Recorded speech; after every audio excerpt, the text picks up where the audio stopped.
यार जर तुम्ही तुमचे पैसे सेव्हिंग्स अकाउंट मध्ये ठेवत असाल तर तुम्हाला जास्तीत जास्त 2.5 ते 3% इतके व्याज मिळेल आणि जर हेच पैसे तुम्ही FD मध्ये ठेवले तर जवळपास 6% पर्यंत व्याज मिळेल. पण जर मी तुम्हाला सांगितलं की असा एक मार्ग आहे ज्यामुळे तुम्हाला सेव्हिंग्स अकाउंट मध्येही 5.5% पर्यंत व्याज मिळू शकतं. मला माहितीये तुम्ही विचार करत असाल की नक्कीच स्वीप इन FD बद्दल बोलत असेल. स्वीप इन FD मध्येही तेवढंच व्याज मिळतं, पण मी त्याबद्दल बोलत नाहीये. स्वीप इन FD तुम्हाला तेवढं व्याज तर देईल, पण त्यासोबत काही कॉम्प्लिकेशन्स देखील येतात. मी जे तुम्हाला सांगणार आहे त्याच्यामध्ये ना स्वीप इन आहे ना ऑटो FD. असंच एक सेव्हिंग्स अकाउंट आहे जे तुम्हाला तेवढंच व्याज देतं. खरं तर या व्हिडिओमध्ये फक्त तेच नाही तर आपण 6 वेगवेगळ्या कॅटेगरीज मध्ये बेस्ट सेव्हिंग्स अकाउंट रेकमेंड करणार आहोत. हा व्हिडिओ बनवण्यासाठी आम्ही 30 बँक्स मधील 100 पेक्षा जास्त सेव्हिंग्स अकाउंटची तुलना केली आहे. विविध पॅरामीटर्स वर जसं की इंटरेस्ट रेट, ब्रांचेसची संख्या, app experience, customer support, variety of products इत्यादी. ह्या 6 कॅटेगरीज आहेत. Best payment bank, best everyday use account, best salary accounts, best premium accounts, best student account. सर्वात आधी पाहूया बेस्ट पेमेंट्स बँक. इथे आधी 3 ऑप्शन्स होते, एअरटेल, पेटीएम आणि जिओ. पण लेटेस्ट न्यूज नुसार RBI ने पेटीएम बँकचं लायसन्सच कॅन्सल केलं. त्यामुळे पेटीएम आता बँकिंग ऍक्टिव्हिटीज करू शकत नाही. म्हणून आता तुमच्याकडे 2 ऑप्शन्स आहेत, एअरटेल आणि Jio payments bank. Payments bank हे अशा लोकांसाठी चांगले असतात जे नुकतेच आपला बँकिंग जर्नी सुरू करतायत. म्हणजेच स्टुडंट कम्युनिटीसाठी पेमेंट्स बँक हा एक चांगला पर्याय ठरतो. तर जसं आम्ही सांगितलं इथे 2 मोठे प्रायव्हेट प्लेयर्स आहेत, एअरटेल आणि जिओ. दोन्हीही 0 बॅलन्स अकाउंटचा पर्याय देतात. जरी एअरटेल पेमेंट्स बँक हा पेमेंट्स बँक स्पेस मधला सर्वात मोठा प्लेअर असला तरी माझी निवड जिओ पेमेंट्स बँक असेल. जिओ आपल्या सेव्हिंग्स अकाउंटवर 2.5% व्याज देतो. एअरटेल 7% पर्यंत देतो, पण ते फक्त 1 लाखांपेक्षा जास्त बॅलन्सवर आहे. त्याखाली फक्त 2% व्याज मिळतं. त्यामुळे खरं कंपॅरिझन हे 2% आणि 2.5% मधलं आहे. जिओ पेमेंट्स बँकची चार्जेस स्ट्रक्चर खूपच सोपी आहे. सर्वात आधी पाहिलं तर तुम्हाला ट्रान्झॅक्शन साठी, डेबिट कार्ड साठी, पैसे लोड करण्यासाठी किंवा पैसे विथड्रॉ करण्यासाठी कोणतेही चार्जेस लागत नाही. खरं तर जिओने त्यांच्या वेबसाईटवर हे देखील नमूद केलंय की अकाउंट वापरण्यासाठी कोणतेही चार्जेस लागणार नाहीत. एअरटेल मध्ये तुम्हाला जवळजवळ प्रत्येक गोष्टीसाठी चार्जेस द्यावे लागतात. मी तुम्हाला एकदा त्यांचे चार्जेसचा स्नॅपशॉट देखील दाखवते. चार्जेस व्यतिरिक्त एअरटेल बँक अकाउंट वापरण्यावर खूप रेस्ट्रिक्शन्स देखील आहेत. म्हणजे एअरटेलने cash withdrawal, cash deposit, debit card ट्रान्झॅक्शनची लिमिट इत्यादी विविध ट्रान्झॅक्शनसाठी मिनिमम आणि मॅक्झिमम लिमिट्स लागू केल्या आहेत. त्याच्या तुलनेत जिओ पेमेंट्स बँक हा एक खूपच ओपन बँक अकाउंट आहे ज्यामध्ये रेस्ट्रिक्शन्स खूप कमी आहेत. यांची चार्ज स्ट्रक्चर देखील खूपच सोपी आहे. तर एअरटेलने ती इतकी कॉम्प्लिकेटेड करून ठेवली आहे की कोण ना कोणतरी एखाद्या टप्प्यावर अडकणारच. एअरटेलचा एक फायदा असा आहे की तिथे तुम्हाला फास्टॅग मोबाईल आणि DTH recharge, electricity bill payment, gas recharge इत्यादी अनेक सुविधा एकाच अकाउंट अंतर्गत मिळतात. ही सुविधा सध्या जिओ मध्ये नाही, पण बाकी सर्व यूज केसेससाठी जिओ हे खूपच चांगलं बँक अकाउंट आहे. आता पाहूया बेस्ट एव्हरीडे यूज अकाउंट. या कॅटेगरीमध्ये माझ्या 2 रेकमेंडेशन्स आहेत. आधी आपण पहिल्या रेकमेंडेशन बद्दल बोलूया, जी आहे IDFC फर्स्ट बँक. मी स्वतः हे अकाउंट वापरते, त्यामुळे माझा स्वतःचा एक्सपिरियन्स देखील तुम्हाला सांगणार आहे. या IDFC सोबत तुम्हाला 7% पर्यंत इंटरेस्ट मिळू शकतं, पण ते फक्त 5 लाखांपेक्षा जास्त रकमेवर लागू होतं. 5 लाखांपेक्षा कमी रकमेसाठी तुम्हाला 3% इंटरेस्ट मिळतो. SBI, HDFC सारख्या एस्टॅब्लिश्ड बँक्स अजूनही याच्या आसपास इंटरेस्ट देत आहेत. यार गेल्या 2 वर्षात मी हे नोटीस केलंय की IDFC त्यांचा डिजिटल एक्सपिरियन्स सुधारण्यासाठी खूप मोठी इन्व्हेस्टमेंट करत आहे. मग ते त्यांच्या ऍप इंटरफेस मध्ये असो किंवा वेबसाईट एक्सपिरियन्स मध्ये. सध्या त्यांचं ऍप जवळपास ICICI किंवा कोटकच्या जवळपास आहे आणि मला खात्री आहे की ते पुढेही आणखी सुधारत राहील. जर काही कारणाने तुम्हाला ब्रांच मध्ये जावं लागलं तरी तुम्हाला बेस्ट एक्सपिरियन्स मिळतं. अर्थातच हे ब्रांच टू ब्रांच बदलू शकतं, पण मला इतका चांगला अनुभव कोणत्याही बँकेत आलेला नाही. आणि हे नवीन असल्यामुळे ना त्यांचे प्रीमियम प्रोडक्ट्स जसं की bank lockers, premium credit cards तुम्हाला सहज मिळतात. मोठ्या बँकचे तर इतके नखरे असतात की त्यांच्या पुढे हात जोडावेच लागतात. IDFC सेव्हिंग्स अकाउंट सोबत तुम्हाला फ्री डेबिट कार्ड मिळतं, ज्याद्वारे तुम्ही अनलिमिटेड ATM ट्रान्झॅक्शन्स फ्री मध्ये करू शकता. यामध्ये जर तुम्ही 10,000 रुपयांचा मिनिमम बॅलन्स मेंटेन केला तर तुम्हाला विजा क्लासिक कार्ड मिळेल. पण जर तुम्ही 25,000 रुपयांपेक्षा जास्त बॅलन्स मेंटेन केलात तर तुम्हाला प्लॅटिनम डेबिट कार्ड मिळेल. साधारणपणे या दोन्ही कार्ड्स मधला फरक असा आहे, जसं तुम्ही पाहताय प्लॅटिनम कार्ड मध्ये तुम्हाला एअरपोर्ट लाऊंज ऍक्सेस, तसंच टाटा क्लिक, यात्रा, लाईफस्टाईल सारख्या ब्रँड्सवर अतिरिक्त डिस्काउंट देखील मिळतो. तर यार जरी हा एक चांगला ओव्हरऑल पॅकेज असला तरी जसं तुम्ही पाहिलं यामध्ये इंटरेस्ट रेट अजूनही खूपच कमी आहे. 3% व्याजाने तर तुम्ही इन्फ्लेशनला देखील बीट करू शकणार नाही. आणि यार आपल्यापैकी बहुतेक लोक इथे ऍक्टिव्ह नसतात की लगेचच आपली सेव्हिंग्ज एफडी मध्ये शिफ्ट करतील. म्हणूनच त्यासोबत असं एक अकाउंट हवं जे स्वतःच एफडी सारखं इंटरेस्ट देईल आणि डिजिटल एक्सपिरियन्स देखील खूप चांगलं असेल. म्हणूनच माझी सेकंड पिक म्हणजे स्लाइस बँक. जरी स्लाइसने 2023 मध्ये north east small finance bank सोबत मर्जर अनाउन्स केला होता, तरी एक प्रकारे मिड 2025 मध्ये स्लाइस स्मॉल फायनान्स बँकची सुरुवात झाली.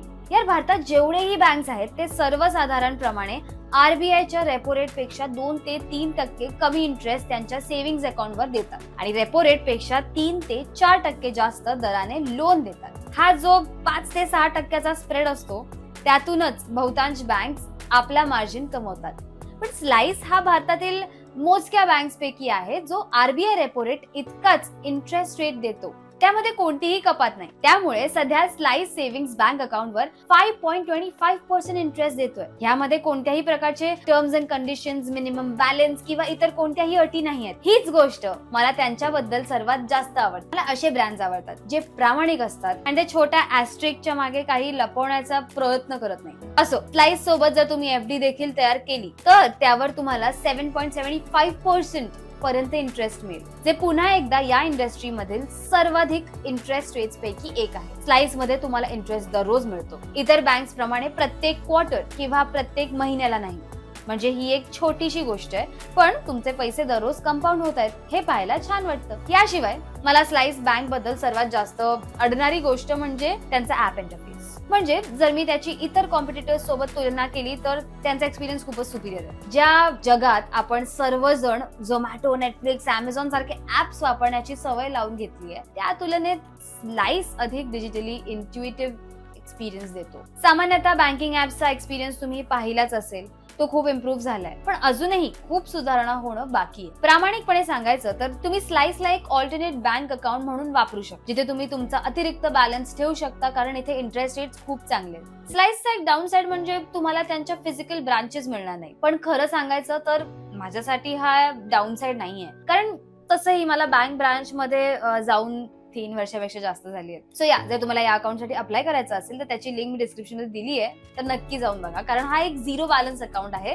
जो सेव्हिंग्ज आणि एफडी दोन्हीमध्ये सर्वाधिक इंटरेस्ट रेट्स देतो. त्यामुळे असा एक अकाउंट तर नक्कीच उघडायला हवा. पुन्हा सांगते, अप्लाय करण्याची लिंक डिस्क्रिप्शन मध्ये दिली आहे, सो नक्की जाऊन चेक करा. आपली पुढची कॅटेगरी आहे बेस्ट प्रीमियम अकाउंट. ही अशा लोकांसाठी आहे जे त्यांच्या सेव्हिंग्ज अकाउंट मध्ये तुलनेने जास्त बॅलन्स मेंटेन करतात. यामध्ये आमच्या 2 रेकमेंडेशन आहेत. पहिली आहे इंडसइंड एक्सक्लुझिव्ह सेव्हिंग्ज अकाउंट. गेल्या काही वर्षांपासून या कॅटेगरीमध्ये ऍक्सिस बर्गंडी पहिल्या क्रमांकावर होतं, पण जसं आपल्याला माहिती आहे ऍक्सिस बर्गंडीची व्हॅल्यू मोठ्या प्रमाणात कमी झाली आहे. या अकाउंटसाठी एलिजिबिलिटी फक्त 2 लाख रुपये आहे, जी या कॅटेगरीमधील सर्वात कमी एलिजिबिलिटी पैकी एक आहे. तुम्ही हे अकाउंट उघडायला गेलात तर सुरुवातीला ते तुम्हाला 5 ते 10 लाख रुपये बॅलन्स ठेवायला सांगतील, पण 2 लाखांवरही तयार होतील. आणि जर तुमची सॅलरी दर महिना 1.5 ते 2 लाख रुपये असेल तर ते 100% तयार होते. खरं तर 2 लाख रुपयात एक चांगलं प्रीमियम अकाउंट मिळणं खूप कठीण आहे. जुन्या बँक्स मध्ये तर ही एलिजिबिलिटी 25 ते 30 लाख रुपये असायची. इंडसइंड एक्सक्लुझिव्ह हे अशा मोजक्या बँक अकाउंट्स पैकी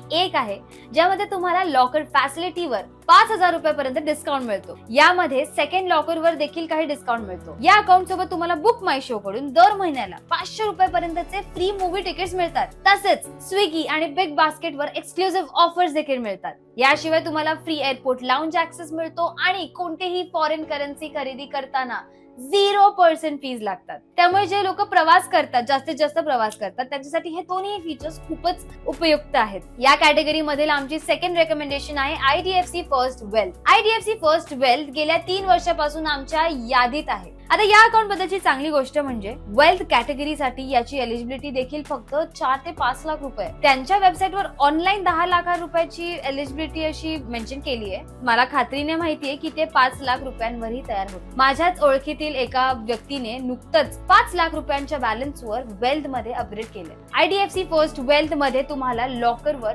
50% डिस्काउंट मिळतो. 1 वर्षापूर्वी पहिलं लॉकर 100% फ्री मिळायचं, पण गेल्या 3-4 महिन्यापासून त्यांनी ही सुविधा त्यांच्या फर्स्ट प्रायव्हेट अकाउंट साठी राखीव ठेवली आहे, ज्यासाठी किमान 25 लाख नेट वर्थ असणं आवश्यक आहे. साधारणपणे मी हे पाहिलंय की आयडीएफसी फर्स्ट बँकच्या एका शहरात ब्रांचेस खूपच कमी असतात आणि प्रत्येक ब्रांच मध्ये लॉकर फॅसिलिटी देखील उपलब्ध नसते. त्यामुळे जरी लॉकरवर डिस्काउंट असला तरी तुम्हाला लॉकर उपलब्ध होईलच याची खात्री नसते. आयडीएफसी वेल्थ मध्ये तुम्हाला डोमेस्टिक आणि इंटरनॅशनल एअरपोर्ट लाउंजेस दोन्हींचा फ्री ऍक्सेस मिळतो. तसेच कॅश विथड्रॉल लिमिट देखील दररोज 7 लाख रुपये आहे. यामध्ये तुम्हाला फ्री गोल्फ लेसन्स, तसेच accident insurance, air travel insurance इत्यादी विविध इन्शुरन्स बेनिफिट्स देखील फ्री मध्ये मिळतात. या अकाउंट सोबत तुम्हाला फ्री गोल्फ लेसन्स देखील मिळतात. इतक्या कमी एलिजिबिलिटी मध्ये अकाउंट तुम्हाला खऱ्या अर्थाने सुपर लक्झरी अकाउंट असल्याचा अनुभव देतो. आपली शेवटची कॅटेगरी आहे बेस्ट सॅलरी अकाउंट. यामध्ये आयसीआयसीआय आणि एचडीएफसी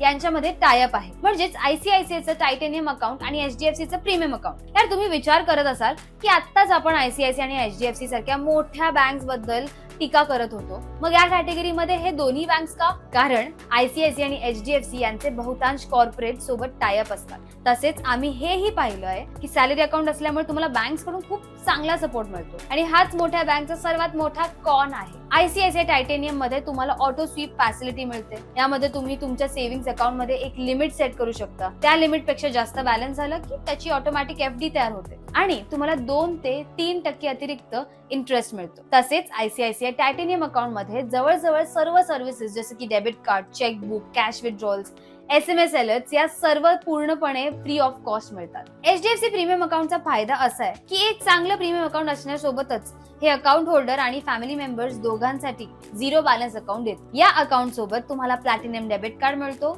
ज्यामध्ये चांगला accident cover, 0 liability coverage, fire and burglary protection इत्यादी सुविधा मिळतात. आयसीआयसीआय आणि एचडीएफसीचा आणखी एक फायदा म्हणजे तुम्ही पीपीएफ आणि एनपीएस सारखी टॅक्स सेव्हिंग्स इन्स्ट्रुमेंट्स घरी बसल्या ऑपरेट करू शकता. या दोन्ही बँक्स कडून क्रेडिट कार्ड मिळण्याची शक्यता खूप वाढते आणि असं आपल्याला माहिती या दोन्ही बँक्स कडे मार्केटमधील सर्वोत्तम क्रेडिट कार्ड्स पैकी काही कार्ड्स आहेत. या व्हिडिओमध्ये आम्ही तुम्हाला 6 ते 7 बँक अकाउंट सांगितले. तुम्ही यापैकी कोणतेही बँक अकाउंट निवडलं तरीही त्यासोबत स्लाइसचं एक सेव्हिंग्स अकाउंट उघडण्याचा विचार नक्की करू शकता. याचं कारण म्हणजे स्लाइस हे एक 0 बॅलन्स अकाउंट आहे, जे सेव्हिंग्स वरती 5.25% आणि एफडी वरती 7.75% असा सर्वाधिक इंटरेस्ट रेट देते आणि या इंटरेस्ट रेट्सवर कोणत्याही प्रकारचे टर्म्स आणि कंडिशन्स किंवा कोणतेही ऍस्ट्रिक्स नाहीयेत. स्लाइस सेव्हिंग्स अकाउंट सोबत तुम्ही त्यांच्या क्रेडिट कार्ड साठी देखील पात्र ठरता, ज्यामध्ये तुम्हाला ब्लिंकिट, मेक माय ट्रिप, मिंत्रा यासारख्या प्लॅटफॉर्म्सवर 3% पर्यंत कॅशबॅक मिळतो. स्लाइस सेव्हिंग्स अकाउंट साठी अप्लाय करण्याची लिंक डिस्क्रिप्शन मध्ये आहे.